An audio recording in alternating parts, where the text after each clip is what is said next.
শুধু দর্শক, রাজধানী ঢাকায় দেওয়াল পত্রিকা আমি আমাদের ইউটিউব চ্যানেলগুলোর পক্ষ থেকে ধারাবাহিক দেখিয়ে থাকি।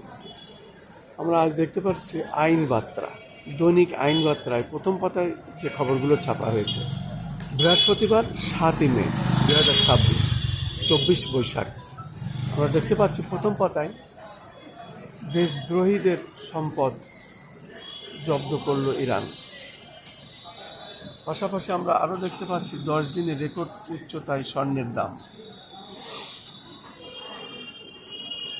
পাশাপাশি আমরা আরও দেখতে পাচ্ছি বজ্রপাতে মৃত্যু বেড়েই চলেছে, মানুষের সচেতনতা বাড়ছে না।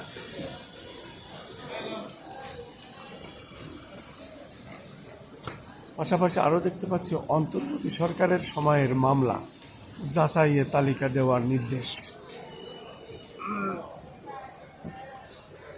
সেই সাথে আমরা আরও দেখতে পাচ্ছি দৈনিক পাঞ্জেরি, মূল্যস্ফীতির চাপে চ্যাপ্টা মানুষ। এবং আরও দেখতে পাচ্ছি বিনিয়োগ বান্ধব পরিবেশ তৈরি করা সরকারের লক্ষ্য, মির্জা ফখরুল। আরও দেখতে পাচ্ছি জেলা স্টেডিয়াম সংস্কার ও খেলাধুলা প্রসারে সরকারের উদ্যোগ, আমিনুল হক। পাশাপাশি আরও দেখতে পাচ্ছি সেনাবাহিনীর প্রতি জনগণের আস্থা আরও সুদৃঢ় হয়েছে, সেনা প্রধান।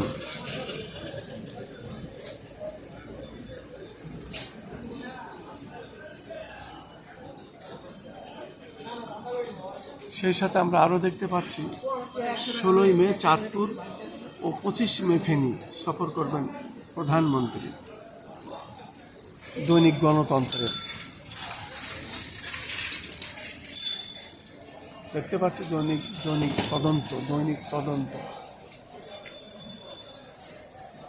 প্রশাসনকে জনমুখী করে গড়ে তুলতে হবে, প্রধানমন্ত্রী।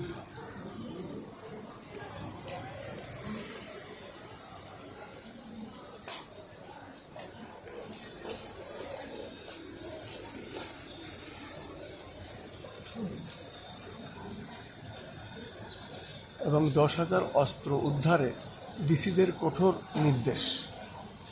আমরা দেখতে পাচ্ছি দৈনিক সরেজমিন।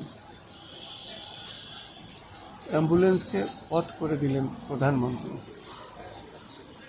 আজকের বিশেষ যে খবরগুলো সেগুলো রাজধানী ঢাকার দেওয়াল পত্রিকায় আমি সাধারণত ধারাবাহিকভাবে এটা প্রচার করে থাকি। তার ধারাবাহিকতা আজও এটা আমি দেখিয়ে যাচ্ছি।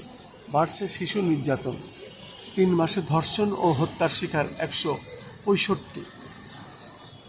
শিক্ষক, প্রতিবেশী ও নিকটাত্মীয়দের হাতে শিশুরা যৌন নিপীড়নের শিকার। 7-12 বছর বয়সী শিশুরা বেশি ধর্ষণের শিকার।